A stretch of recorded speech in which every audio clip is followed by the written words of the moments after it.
Manuscrit adressé au directeur général.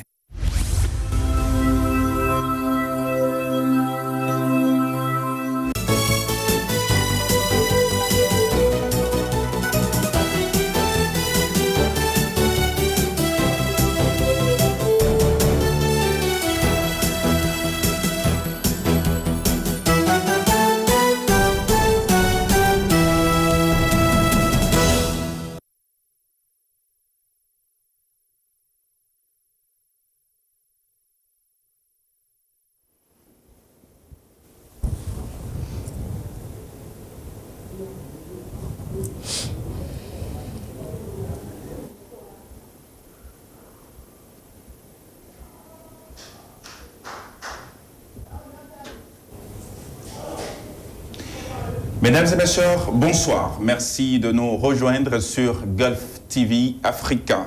Toutes nos excuses pour les désagréments, des problèmes, des soucis techniques qui sont désormais résolus. Dès son accession au pouvoir, le président de la République, Patrice Talon, a affiché sa volonté manifeste de réformer plusieurs secteurs, que ce soit au niveau primaire, secondaire ou tertiaire, afin d'amorcer ce nouveau départ que connaîtrait le Bénin, dont il en a fait la promesse aux citoyens afin qu'ils lui accordent leur suffrage.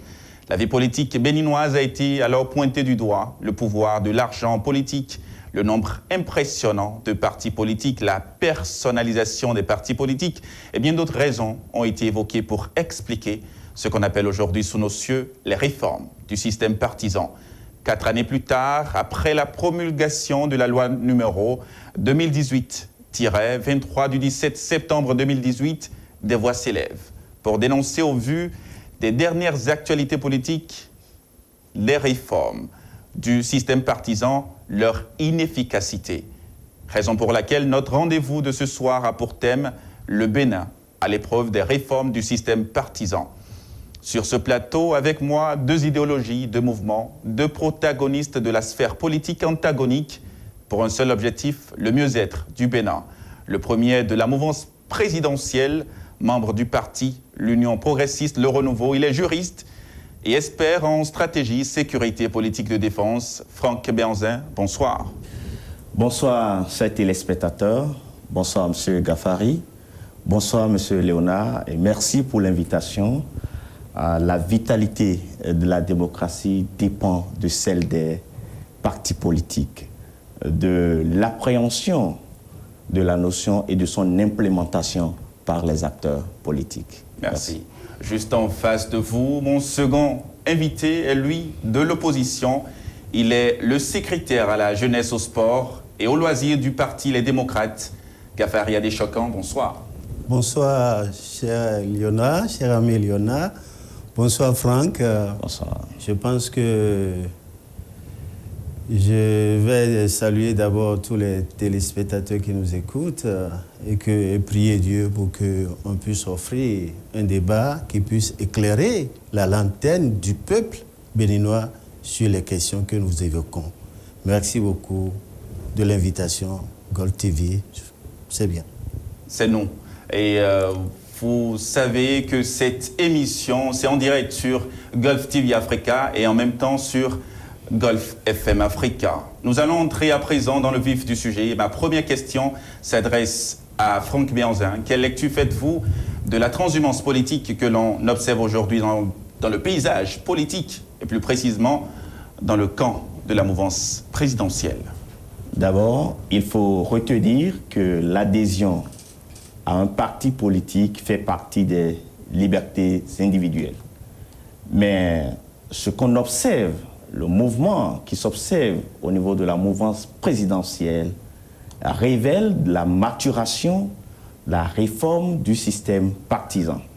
Vous n'êtes pas sans savoir que la réforme avait pour objectif d'aboutir à des grands ensembles, d'avoir des partis présents sur l'ensemble du territoire national, de réduire le poids de l'argent dans la politique.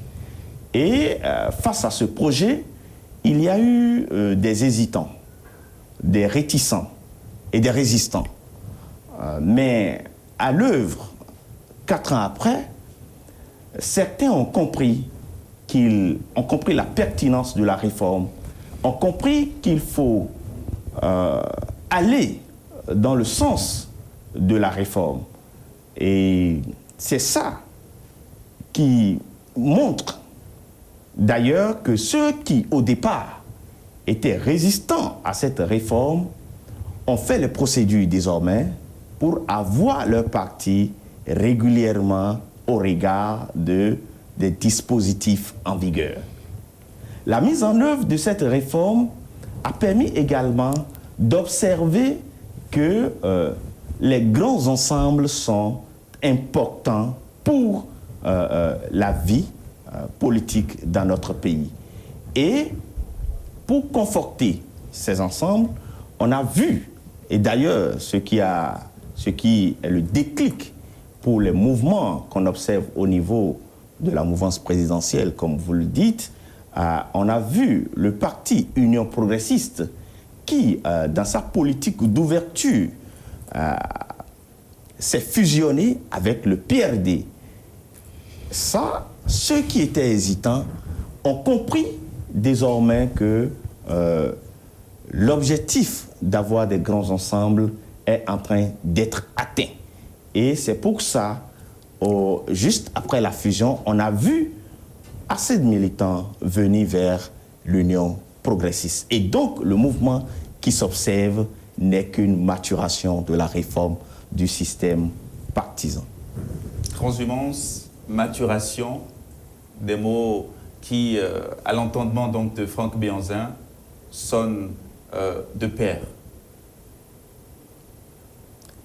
Je pense que, pour ma part, oui. Transhumance égale échec de la réforme partisane. Échec de la réforme partisane parce que, c'est vrai, on devait ramener le paysage politique national à une restitution des entités politiques qui foisonnaient. Mais ces entités politiques foisonnaient, pourquoi? Parce que la loi précédente, celle qui régit aujourd'hui, Oui. la réforme partisane, n'était pas bien appliquée. Puisque dans cette loi, il était stipulé normalement que les entités politiques qui ne participent pas aux élections 2 fois de suite allaient disparaître. Mais le ministère qui était chargé de l'application de ces réformes, de cette loi, n'avait pas appliqué les 10 articles de la loi antérieure. C'est ce qui fait qu'on a l'impression que les partis foisonnent, mais si nous regardons au niveau de nos élus à l'Assemblée nationale, par exemple, il n'y avait que 2 ou 3 ou 4, maximum 5 entités qui étaient présentes au niveau de l'Assemblée nationale, pratiquement dans toutes les législatures. Je pense que mon vis-à-vis ne pèse pas les mots qu'ils utilisent. Quand il nous dit que il était question de réduire la pression de l'argent au sein des entités politiques, la pression de l'argent a pris une autre forme au sein des entités politiques aujourd'hui. Laquelle? Nous voyons ce financement des partis politiques octroie de l'argent aux partisans du chef de l'État. Rien qu'aux partisans du chef de l'État. Il faut respecter certaines conditions. Nous disons, quand vous refusez à des entités représentatives d'aller aux élections, vous les empêchez délibérément d'aller aux élections et que vous ne favorisez que vos entités pour aller aux élections, il est normal que nous observons ce qui se passe aujourd'hui. La personnalisation aussi, il a parlé de la personnalisation des entités politiques. Oui. Ce qui se passe aujourd'hui n'y échappe guère. La simple raison, les entités qui foisonnent, qui fonctionnent aujourd'hui à l'intérieur de ce système,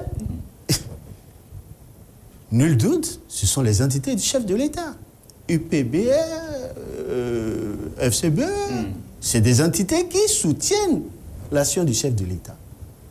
Nous disons... Mais qui ne lui appartiennent pas. Ah oui, mais ça lui appartient. Puisque le chef de l'État, quelqu'un l'a dit dans vos studios ici, qu'il est candidat sur la liste BR, il est soutenu par l'UP et toutes les autres entités, UDBN, tout ça là qui oscille autour de ça. Et on dit que ce n'est pas personnalisé. L'argent est en train de prendre une autre forme. Ce n'est pas de l'argent personnel, mais on utilise l'argent public à des fins personnelles. C'est dramatique ce que nous observons. Et nous nous disons, quand tu as ce phénomène de transhumance, si la question de la réforme partisane ne règle pas le phénomène de la transhumance, on n'aurait rien réussi. C'est ça qui justifie tout ce que nous observons. Nous avons décrié cela en son temps. Et nous avons demandé à ce que qu'on incluse au sein de cette loi que tout élu qui aurait voulu aller d'une idéologie à une autre n'a qu'à démissionner du parti et cet élu perd son poste au profit de son suppléant. Nous l'avons même dit, on nous a qualifiés de tout dans ce pays-là, de résistants, comme il le dit. On nous a qualifiés de ceux qui ne veulent pas de la loi. Et voilà, nous sommes face à la réalité. Et c'est la réalité-là qui nous démontre qu'aujourd'hui, nous avons fait tout ce parcours pour ne rien avoir finalement. Et c'est dramatique.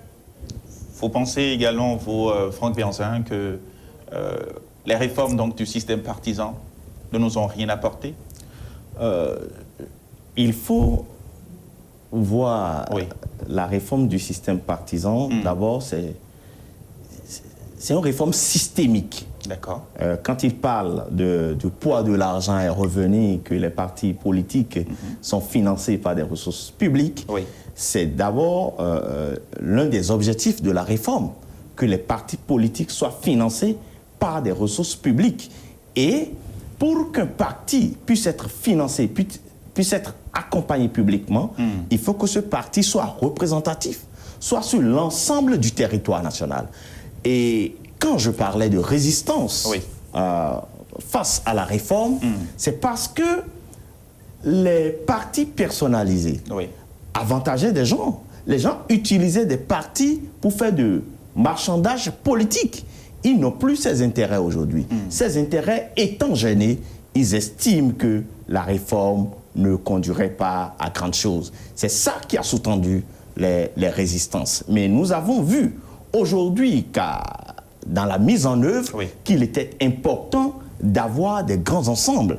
Et c'est pour ça que je disais tantôt que dans son esprit d'ouverture, l'Union progressiste est allée vers le PRT pour avoir une fusion, pour avoir de grands ensembles et pour être présent sur l'ensemble du territoire national. Et suite à ce mouvement, ceux qui étaient hésitants, ceux qui au départ avaient choisi, parce que nous étions au début de la réforme, les gens, il y en a qui choisissaient peut-être en se disant où allons-nous atterrir. Mais ils ont compris la pertinence de la réforme et sont en train de venir.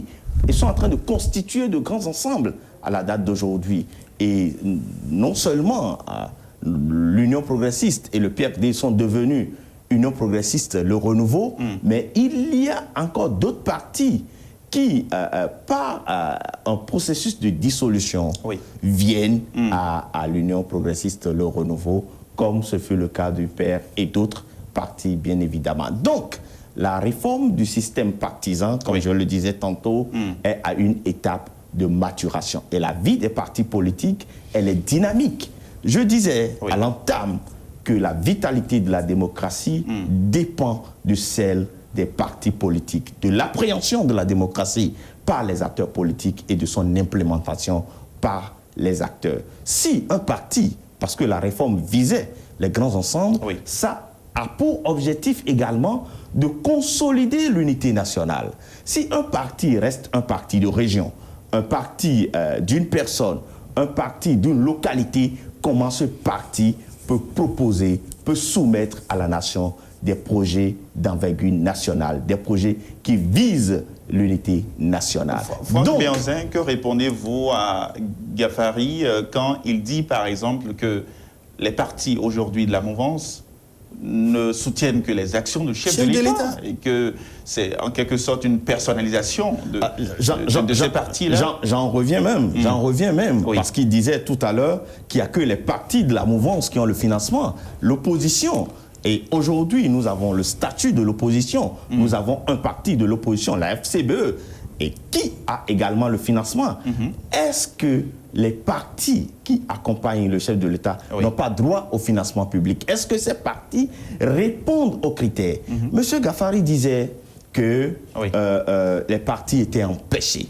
Les partis n'ont pas su se conformer aux dispositions qui encadrent la vie des partis politiques. Et bien évidemment, quand M. Gafari s'est conformé, quand son parti s'est conformé à la date d'aujourd'hui, je crois que le parti Les Démocrates existe légalement au regard de la loi et constitue un parti également de l'opposition à la date d'aujourd'hui. Donc, il ne peut pas attester que la mise en œuvre de la réforme était biaisée. Il y avait des hésitations, nous sommes d'accord, mais à la date d'aujourd'hui, ils ont compris. Et au départ, ce n'est pas le nombre de partis politiques que nous avons à la date d'aujourd'hui. Il y a eu création d'autres partis, mais avoir de grands ensembles, il faut les avoir avec qui?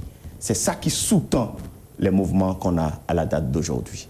L'un des arguments avancés par le régime en place pour donc instaurer ce qu'on appelle aujourd'hui les réformes du système partisan, c'est l'enjeu de l'argent dans la sphère politique. Qu'en est-il aujourd'hui, M. Gafari? Merci, Léonard. J'en ai parlé tout de suite. J'ai dit, la question de l'argent a pris une nouvelle forme. Voici un État dans lequel les vertueux qui prônaient l'amélioration de tout le système politique viennent au pouvoir et c'est pratiquement la non-vertu qui s'installe. Comment? La non-vertu en matière de soumission des entités politiques qui ne sont pas du même avis que la non-vertu en matière de soumission des personnalités politiques qui ne veulent pas marcher avec eux et pas des forces de coercition pour les forcer à adhérer dans des entités qui ne sont pas librement de leur choix. Moi, je dis, on ne peut qu'observer à ces dérapages que nous avons aujourd'hui. La question de l'argent, je l'ai dit, ça a pris toute une nouvelle forme. C'est rien que les partisans du chef de l'État qui se partagent de gros pactoles dans l'argent public. Mais quand Franck Béhanzin vous dit par exemple que la FCBE a également reçu son financement... Je comprends Franck. Que répondez-vous? Je comprends Franck. Il n'est pas dans son électorat, s'il en a un. S'il en a un, effectivement, il doit déjà entendre que FCBE est plus qu'un appendice du pouvoir en place. Il doit le savoir. Et à partir de ce moment-là, nous, sans gêne, nous le disons, que c'est rien que les partisans, tous ceux qui soutiennent l'action du chef de l'État, qui ont droit à ce financement-là. Ceux-là, comme nous, au Parti Les Démocrates, qui sommes proches du peuple et qui travaillons pour faire en sorte que les réalités que le peuple souhaite soient des choses que nous défendons en politique aujourd'hui, ceux-là sont mis de côté par le pouvoir en place en faveur des partis dont il fait partie aujourd'hui. Moi, je dis, c'est un échec total. Ce système partisan. On va y revenir sur le succès qui ne ou règle non pas la question de la transhumance du système et qui fait en sorte que les personnalités politiques et les entités passent d'une entité à l'autre sans vergogne. C'est sérieux ce qui se passe dans notre pays. On n'a jamais vu ça. Dans l'histoire de notre démocratie depuis 1990, on n'a jamais vu ça. Est-ce que tu peux me donner un exemple depuis 1990 où ces scènes-là s'observent? Non. Ça n'a jamais existé de cette forme. Répondez avant que je ne vous pose la question. Oui. Je pense que M. Ghaffari me conforte dans ma position quand je dis que l'appréhension, la vitalité de la démocratie dépend de l'appréhension de la notion par les acteurs politiques et de son implémentation.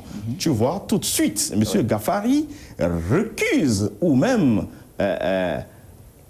est en train de dénier à la FCBE son statut de parti de l'opposition. Lui qui s'estime être de l'opposition ne s'entend même pas ou ne voit même pas, récuse la FCBE comme parti de l'opposition. Alors que la FCBE, au regard des dispositions de la nation, au regard des militants, et je pense, tout à l'heure il parle de militants, je me demande si il est vraiment membre d'un parti politique en disant que ce parti n'est pas de l'opposition. C'est son droit le plus absolu. Oui, c'est son droit le plus absolu, mais ça révèle juste l'image de l'acteur que nous avons. Il y a des dispositions qui encadrent la réforme du système partisan, qui encadrent les partis politiques. Et la FCBE et les militants de la FCBE savent qu'ils sont de l'opposition. Et moi, je pense que déjà, le fait de dire que la FCBE n'est pas de l'opposition, pour lui, c'est qu'il n'est pas dans la dynamique des grands ensembles. J'en viens pour revenir à l'une de ces préoccupations. Tout à l'heure, M. Ghaffari parlait des mouvements qu'on n'a jamais vus. Je pense que nous parlons du Bénin et de 90 à aujourd'hui. On a vu plus de 200 partis politiques. On a vu des alliances à la veille des élections. On a vu des alliances qui se font et qui se défont dès le lendemain. On a vu et dire qu'à la date d'aujourd'hui qu'on n'a jamais vu ces mouvements. Ce que nous ne voyons pas aujourd'hui, c'est que les alliances sont interdites. Et on n'a pas des alliances. Justement, parlons de ces alliances-là. L'UDBN et le BR, est-ce une fusion véritablement ou était-ce une alliance? Je ne suis pas militant de l'UDBN ni de PRD, ni du BR. Mais le communiqué de l'UDBN que nous avons vu a dit que le processus de fusion est suspendu. Nous ne savons pas à quel moment ou à quel niveau, à quelle étape ils sont dans le processus, mais ce dont nous pouvons vous rassurer, c'est la fusion au niveau de l'Union progressiste et du PRD. Donc si demain le PRD sort un communiqué et dit que la fusion s'est arrêtée ou bien s'est estompée, le PRD et l'Union progressiste ne sont plus à l'étape de processus de fusionnel. Le PRD et l'Union progressiste ont fusionné pour donner Union progressiste le renouveau. Et ce parti a été enregistré, a eu son récépissé au regard, conformément à la réglementation en vigueur et enregistré comme tel au niveau du ministère de l'Intérieur. Et vous n'êtes pas sans savoir... Ça n'a pas été un parcours de combattant. Monsieur Ghaffari, je viens justement, et vous n'êtes pas sans savoir que la charte des partis politiques dit expressément que les partis politiques déterminent les mécanismes par lesquels ils fusionnent. Ça veut dire que la charte renvoie au droit interne des partis pour l'organisation des fusions. Et c'est ce que l'Union progressiste a fait avec le PRD pour devenir Union progressiste le renouveau. Et cette fusion, la charte dit précisément que les partis qui sont nés d'une fusion ne peuvent pas revenir prendre des attributs qu'ils avaient de par le passé. Donc, l'Union progressiste, le renouveau, est désormais la transformation de Union progressiste et de PRD, et vous n'allez pas assister à cette scène parce que le processus fusionnel est allé à son terme. Et cela, c'est pour proposer une nouvelle offre politique aux citoyens béninois et aux militants. Et je le disais, que cela s'exprime ou s'explique par l'ouverture, par l'envie de couvrir réellement l'ensemble du territoire national que nous avons su, que c'est en vertu de cela que l'Union progressiste est allée vers le PRD, et jusqu'à la date d'aujourd'hui, d'autres partis viendront encore à UP le renouveau, pas par le processus fusionnel, mais comme je l'ai dit, comme cela a été fait avec le PR, qui, par un congrès, a dissous son parti, a pris une résolution demandant aux militants d'adhérer à Union progressiste, le renouveau. Et lui-même, le président, a déjà posé l'acte. Gafar Yadé Choquant, vous répondez quoi à ces propos? Franck m'étonne. D'ailleurs, il me surprend d'ailleurs. Ah bon? Il vient de déclarer que les partis qui fusionnent ne doivent pas avoir l'un de leurs attributs au niveau de la nouvelle entité.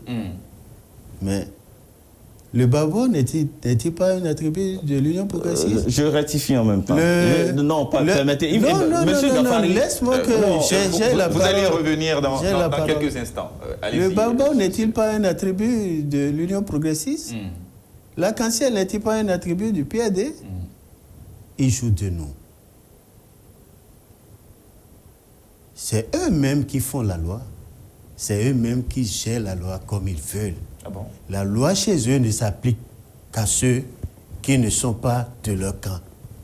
Vous voyez la célérité avec laquelle le parti a été enregistré? Mais quand même, avec les démocrates, il a fallu plus de 3 mois pour qu'on ait le récépissé provisoire. Ils étaient en règle. Tout Ah était là en là, règle. ah là là, quelle magie, quelle magie. C'est dramatique ce qui nous arrive. Et je pense que il ne croit pas à ce qu'il dit. Ah bon? Quand il veut nous faire croire que tout est beau au sein de cette réforme du système partisan qui quand même est en train de faire souffrir toute la nation aujourd'hui. Vous voyez? Je vous remercie pour lui avoir demandé le cas de l'UDBN. UDBN fusionne avec BR, il saute du BR, il dit, il finit encore la fusion du BR, il s'apprête à entrer dans l'UP. Mais c'est de la pagaille, c'est de la cacophonie. Et c'est ça, vous nous présentez comme une réforme qui fonctionne bien. Mais non. Revenons sur nos pas, asseyons-nous. Reprenons avec nos bonnes habitudes, nos meilleures habitudes. Dialoguons. Les expériences que nous avons capitalisées pendant un certain nombre d'années peuvent servir à améliorer tout ce que vous faites aujourd'hui. Et qui devient un casse-tête chinois à tout le peuple béninois.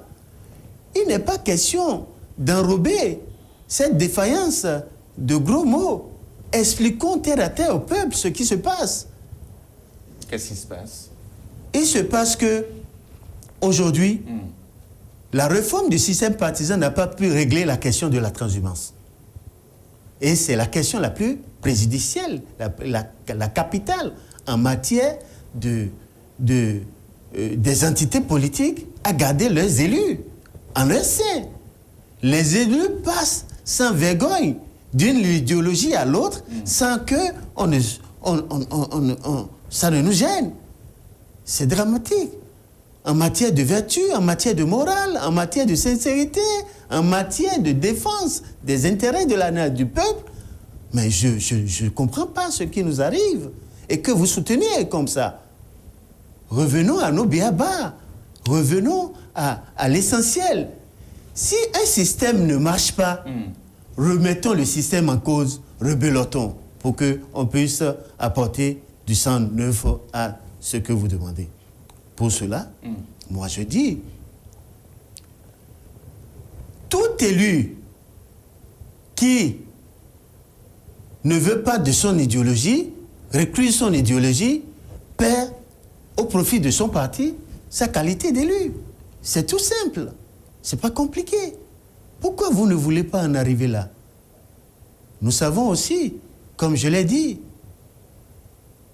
si vous prenez UDBN, BR, UP, tout c'est tout le parti qui soutient l'action du chef de l'État. Et c'est un leçon qui nous présente ce spectacle désolant. On va aborder un autre pan. Oui, mais avant, permets-moi quand même rapidement, Oui. je m'étonne que M. Gaffari soit en train de découvrir la charte des partis politiques sur ce plateau. Wow. Parce que j'ai dit que les partis qui ont fusionné ne peuvent pas quitter la fusion pour reprendre les attributs par le passé. Mais il en fait une lecture où il a gardé il a une compréhension biaisée. Et je me dis que s'il avait connaissance de la charte des partis politiques, il ne devrait pas faire cette interprétation. Je l'ai sur la main. Lisez bien.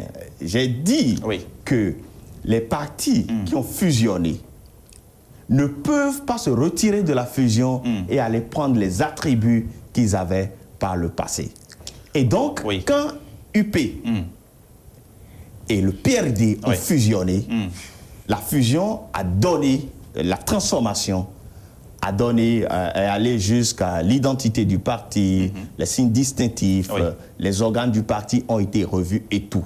Mais ce qui n'est plus possible, c'est qu'on revoit demain un autre parti sous le vocable PRD avec les signes distinctifs de l'ancien PRD. C'est de ça qu'il s'agit. Mais qu'il retient ce qu'il a dit là, de ce que j'ai dit, pour moi, c'est qu'il a une appréhension peut-être qui découvre sur le plateau la charte des partis politiques et ça met des ordres. Merci Franck. Franck Béhanzin, de 2018 à aujourd'hui, environ 20 partis ont germé, alors qu'on a fustigé donc, de 1990 à 2018 qu'il y avait environ 200 partis. Est-ce qu'avec cette fréquence donc, de la naissance de nouveaux partis, on ne va pas se retrouver également quelques années plus tard à ce qu'on a voulu à plus de 200 partis.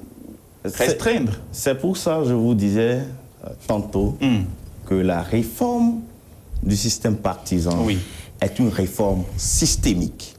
Ça veut dire que c'est tout le système qu'il faut avoir. Et c'est quand on fait une lecture systémique qu'on comprend davantage la réforme. Il y a une disposition qui dit quand un parti ne participe pas 2 fois aux élections que il disparaît. Il disparaît. C'est déjà une garantie pour que au bout d'un certain nombre d'années, on n'ait pas 200 partis politiques. Mais aujourd'hui, à la date d'aujourd'hui, je vous ai dit tantôt que d'autres partis sont en train de venir à l'Union progressiste parce qu'ils ont compris la nécessité d'avoir de grands ensembles. Et ces partis ont procédé à leur dissolution conformément à leur statut. Et donc, si des partis qui, à la date d'aujourd'hui, existent, vont à la dissolution pour adhérer à d'autres grands ensembles, ça veut dire que ce que vous craignez, ça ne peut pas, on ne peut pas avoir ça. Donc, 2 garanties nécessaires. La première, c'est que la disparition pour non-participation à 2 élections successives, et après, le fait pour les partis de comprendre la pertinence d'être présents sur l'ensemble du territoire national, d'aller avec des acteurs qui partagent la même vision. D'autres partis sont en train d'être dissous pour adhérer à l'Union progressiste, pour adhérer à d'autres partis. Et ce mouvement, à la date d'aujourd'hui, quand vous dites qu'il y a 20, je vous dis, dans les 20, le PER s'est dissous, donc ça réduit l'effectif, et ça dit que, ça montre qu'à la longue, on ne peut pas avoir une multiplicité de partis comme on a eu par le passé. Parce que le système, la réforme du système partisan est une réforme systémique. Au-delà de tous ces arguments que vous venez donc d'étaler, il ne faut pas oublier également qu'une chose est qu'on puisse donc, que les lois sont présentes, mais c'est l'application des lois. Est-ce que véritablement les lois seront appliquées pour que quand vous faites 2 élections et que vous n'avez pas peut-être participé aux législatives et autres, que vous ne reveniez pas? Les lois vont être appliquées. Et d'ailleurs, est-ce que vous avez une loi au Bénin aujourd'hui qui n'est pas appliquée? Et j'en viens justement quand mon vis-à-vis parle d'une application sélectionnée ou d'une application biaisée de la loi, s'agissant de la célérité dans la délivrance au récépissé de l'Union progressiste, le renouveau. Je vous ai dit, comme pas magie. Je vous ai dit, quand on lit bien la charte des partis politiques, il y a 2 processus de création. Il y a la création par un congrès constitutif. Ça, nous sommes à la création d'un parti, par des militants, par des citoyens qui adhèrent à un idéal politique, veut constituer un parti politique. Et ça, la charte des partis politiques impose des conditions. Un certain nombre de militants qu'il faut avoir dans tous les départements, sur l'ensemble du territoire national. C'est différent. Ça, c'est à la création par un congrès. Mais c'est différent de la création par fusion. Là, les 2 partis politiques existaient. Les membres fondateurs de ces 2 partis sont les membres fondateurs du nouveau parti. Donc, il n'y a plus à faire, ce n'est plus les mêmes dossiers à fournir, ce n'est plus les mêmes exigences, mais c'est parce que je l'ai rappelé tout à l'heure, que la charte des partis politiques dit que les partis déterminent les mécanismes par lesquels ils fusionnent. Donc, ça renvoie au droit, ça veut dire que la fusion est prévue par la charte et renvoie au droit des partis politiques, au droit interne des partis politiques. Et c'est ce qui a été fait entre l'Union progressiste et le PRD. Qu'est-ce que le droit interne des partis politiques dit dans ce sens? Quand je dis le droit interne des partis, ça fait les statuts et règlements des partis politiques. Et qu'est-ce qu'ils disent? Et dès lors que les instances des partis décident de la transformation, en tout cas pour l'Union progressiste, les instances ont décidé de la transformation par fusion. Et c'est ce qui a été fait. Et cette procédure est bien différente de la procédure de création qui n'est pas la même chose. Donc quand il parle de célérité, ce n'est ni les mêmes dossiers, ce n'est ni la même procédure, ce n'est ni les mêmes exigences. C'est ce que M. Gafari doit pouvoir Gafari a des choquants. Je pense que il dit des choses et c'est le contraire que nous observons. Ah bon? UDBN est rentré dans le BR. Le UDBN est censé disparaître. Mais le même UDBN est sorti du BR, comme si, pas enchantement, personne n'en parle. Et il s'apprête, ou bien il est déjà à la porte de l'Union progressiste, le renouveau. Donc, le fait d'être rentré dans le BR, son attribut n'a pas disparu. Il reprend à la sortie du BR, il a repris son attribut pour encore repartir. Oui, Koïan, camarades, reprenons les choses bien, faisons les choses bien. Ne nous moquons pas de l'intelligence de ce peuple-là. Hein? Il est dommage. Il est dommage pour nous aujourd'hui de comprendre que la question de la réforme partisane ne se gère qu'au sein des entités de chefs de l'État. C'est dommage. C'est dommage. Nous voulons que la classe politique nationale s'approprie profondément de ces valeurs-là que vous prenez et que vous respectez les règles mises en place pour les règles établies pour l'accomplissement de ce système, de cette réforme assez importante pour nous. Je me ravis aussi que l'Union progressive s'est rendu compte de sa défaillance, à ne pas pouvoir, peut-être par peur, comme ils le disent avant, réaliser de quoi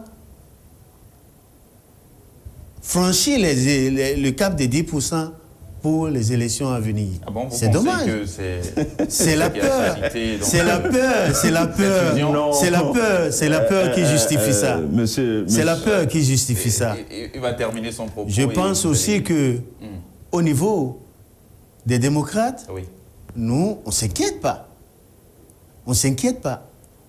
On est présent au niveau des 24 circonscriptions électorales de notre pays, au niveau des 77 communes, au niveau de 746 arrondissements du pays, à plus de 5000 et quelques villages et quartiers de villes de la nation béninoise. C'est pourquoi vous avez peur. Vous avez peur. Pour une fois, permettez qu'on organise une élection inclusive au Bénin, pour qu'on puisse au moins évaluer la force de ces entités qui ont été mises en place de forceps. C'est dramatique. On ne force pas les gens à rester ensemble.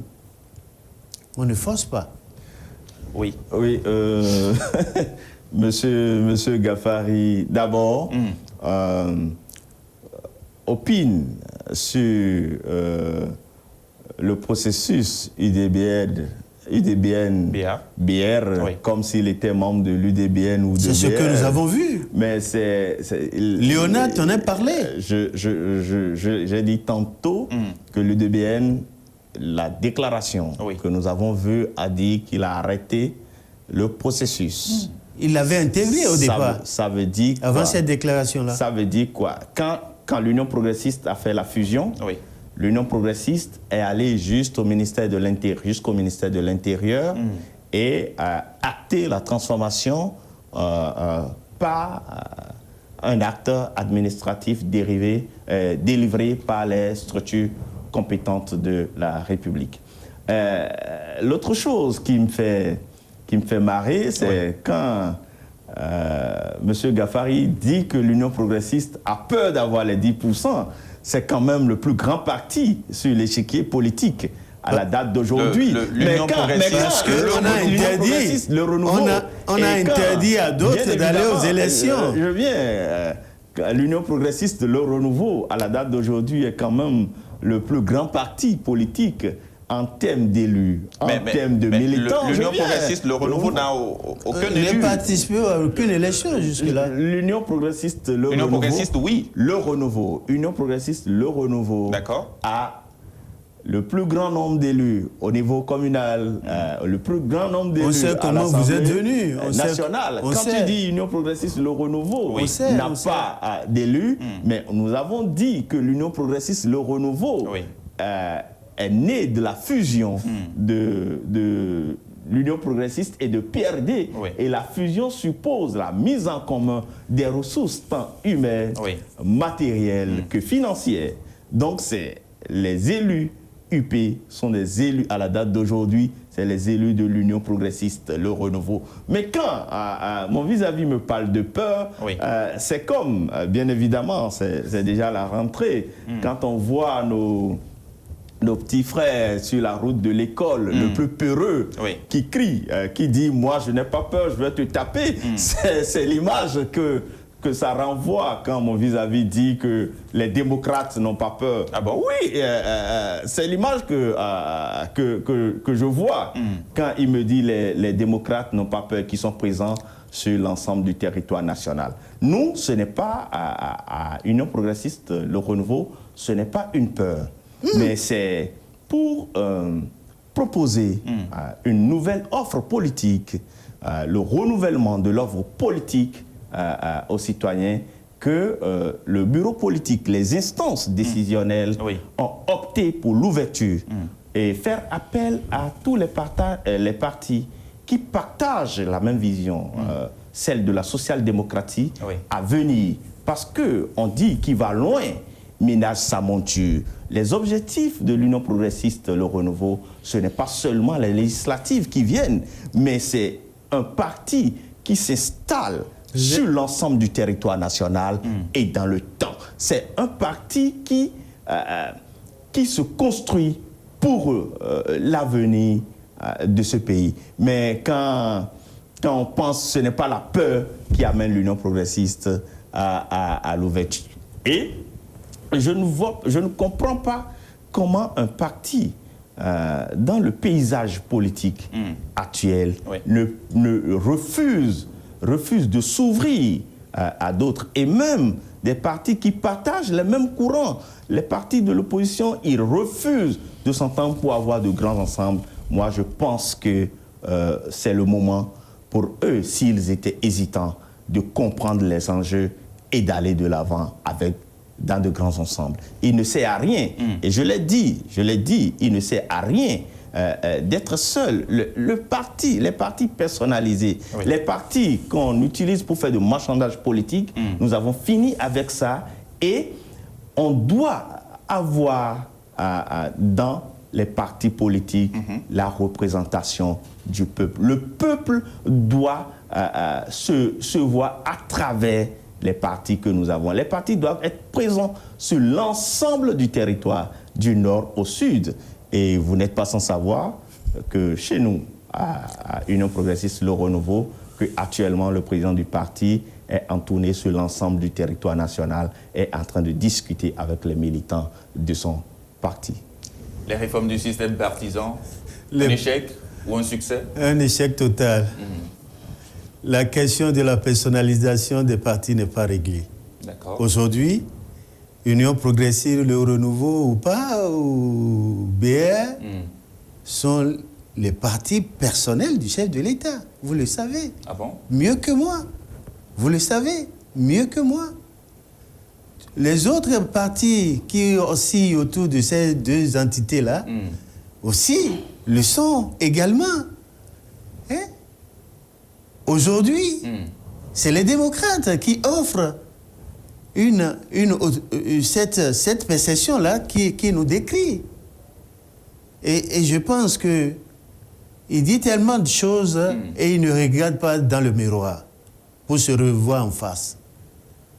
Regarder dans le miroir, c'est comprendre qu'aujourd'hui, le système partisan tel que perçu, tel que ça fonctionne, est en train de nous vendre du vent. Et il est important que nous rebellotons, nous ramenons les choses à leur juste valeur, qu'on essaye de réaménager ce système partisan et d'inclure dans les règles qui incarnent le système partisan l'arrêt de toute transhumance et que chaque élu qui voudrait, pour non-conformité des idéaux, qui voudrait aller d'une entité à l'autre, perd sa qualité d'élu dans la première entité.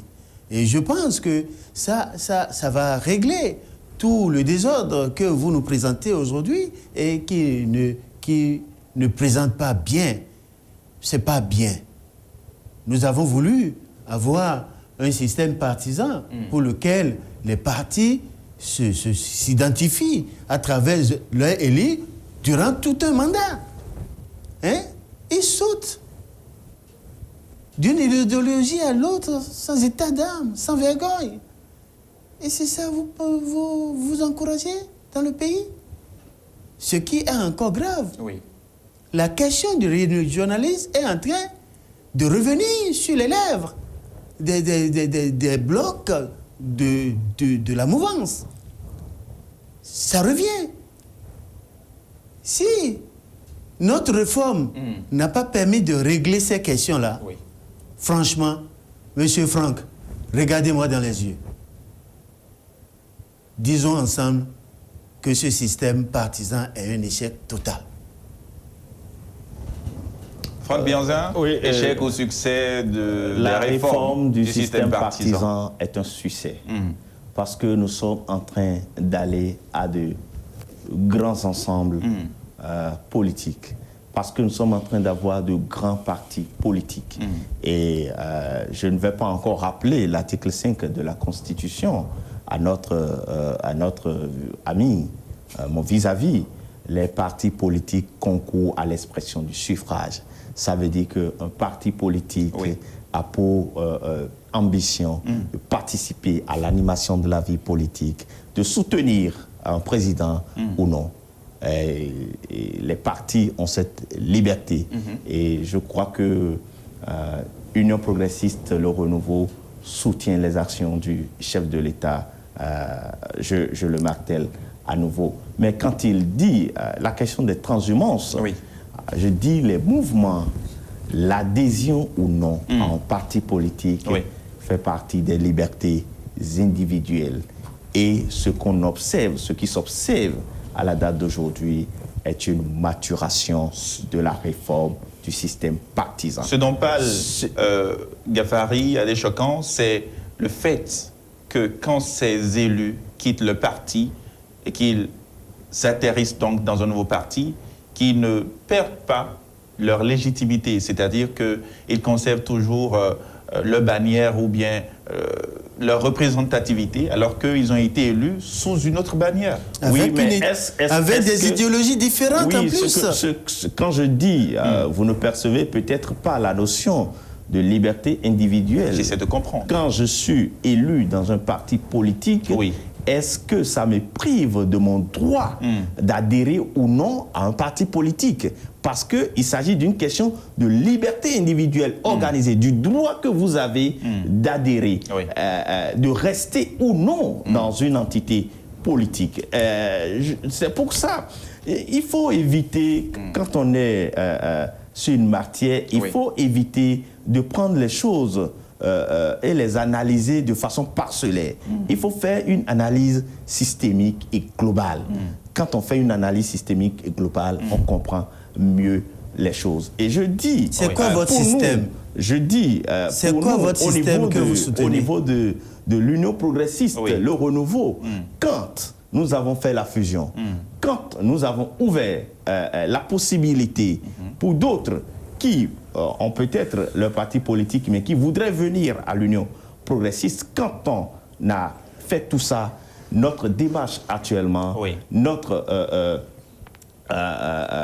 nos objectifs actuellement, c'est les prochaines élections. Et pour nous, il faut déjà inviter les militants à aller voir, à consulter leur présence sur la LEI, la liste électorale, l'EIP, à aller consulter leur présence sur la liste, à aller vérifier le lieu de vote, à faire les transferts, si possible. Donc c'est ce à quoi nous invitons nos militants actuellement. Il faudrait que les militants puissent, parce que être militant et ne pas pouvoir voter est bien dommageable pour le militant, pour le parti et pour la nation. Donc, il faut qu'ils aillent vérifier leur présence sur les listes et de faire les transferts au besoin si ils n'étaient pas dans les lieux, dans leur poste de vote indiqué. Vous nous faites une très belle transition. On va parler rapidement de la LIP. Est-ce que vous, étant donc de l'opposition, est-ce que aujourd'hui la LIP est pour vous crédible, fiable? C'est pas possible, là, ce que nous voyons. Je le dis encore pour la première fois dans notre histoire.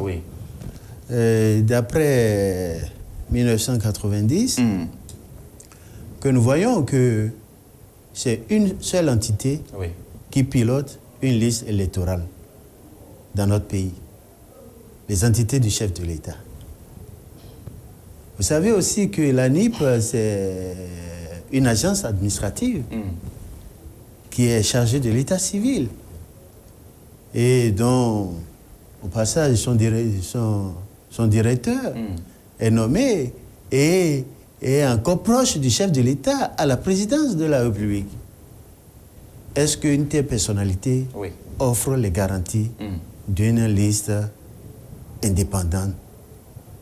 Et nous savons aussi que les problèmes, les crises électorales proviennent pour la plupart, pour la grande majorité des cas, de la défaillance de la liste électorale. Et en leur sein, le député du BR, Hassan Saïbou, il a fait un certain nombre de dénonciations. Ce n'est pas nous qui le disons, c'est eux. La société civile aussi en a parlé. Donc je pense que il est important que nous marquions un arrêt et que nous auditons réellement cette liste-là. Il a été voté, cette histoire de cartographie des centres de vote à l'Assemblée nationale. Mais qu'est-ce qui a été mis en place au niveau de cette cartographie-là, aujourd'hui? J'espère qu'ils n'ont pas mis des bureaux de vote sur les montagnes ou sur les eaux que nous traversons, qui traversent le Bénin. Autant de sujets de préoccupation qui imposent pour un État sérieux qui veut quand même organiser une élection inclusive, libre, paisible et consensuelle, qu'il offre un certain nombre de garanties pour que tout le monde se sente à l'aise.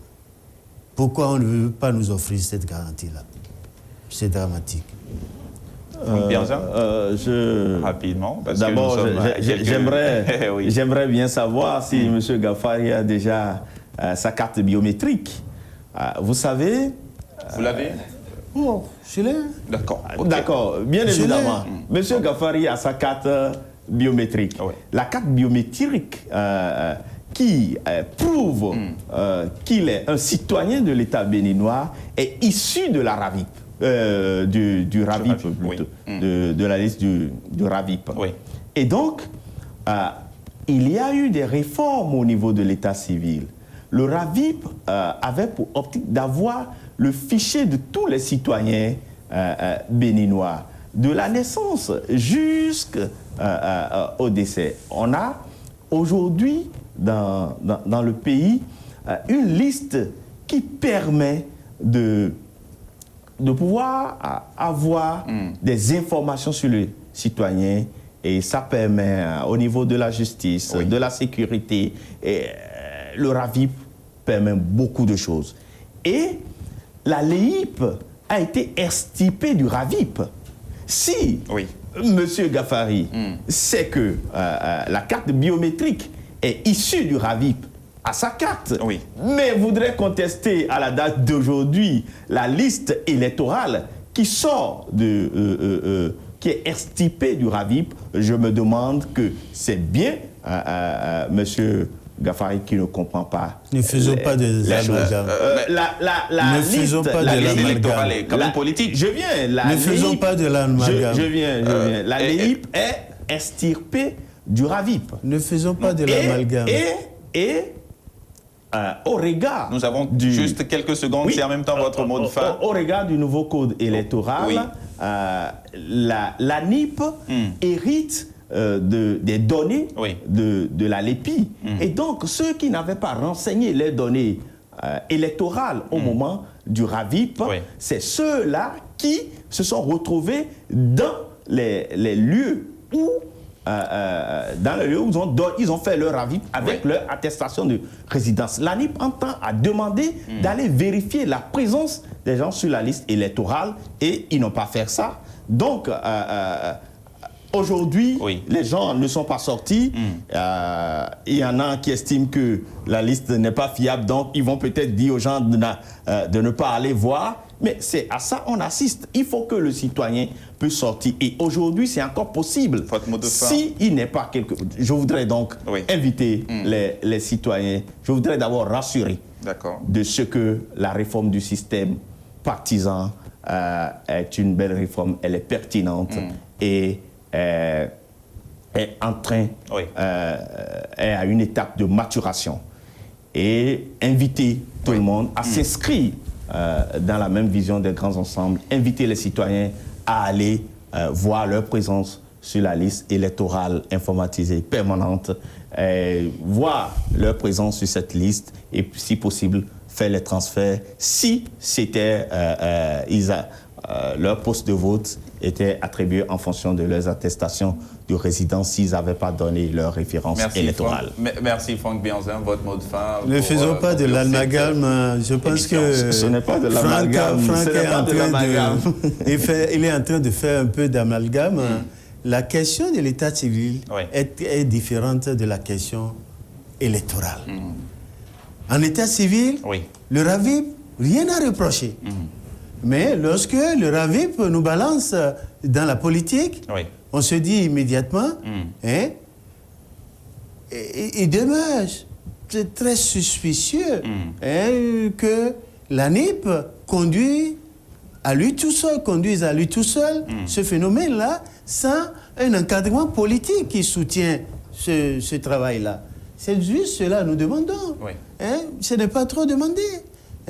Mais je profite de l'occasion aussi pour lancer un appel à tous les démocrates de cette nation de se lever pour qu'ils puissent contrôler leur présence sur la liste électorale, qui est déterminant dans le choix en 2023. Et en 2023, c'est très important pour que le peuple reprenne d'assaut les bureaux de vote. Ils ont, depuis 3 années, sur 3 élections successives, le peuple béninois a déserté les bureaux parce que c'est de la pagaille qui se perd. Merci, monsieur Gaffar Yadé Chokan. Vous êtes donc de l'opposition. Vous êtes membre du Parti Les Démocrates. Et juste en face de vous, il y a bien évidemment Franck Bianzin qui est, lui, membre du parti l'Union progressiste Le Renouveau. Mesdames et messieurs, stop et fin de ce numéro de Pour ou Contre. Juste après moi, une nouvelle édition de journal télévisé sur Gulf TV Africa.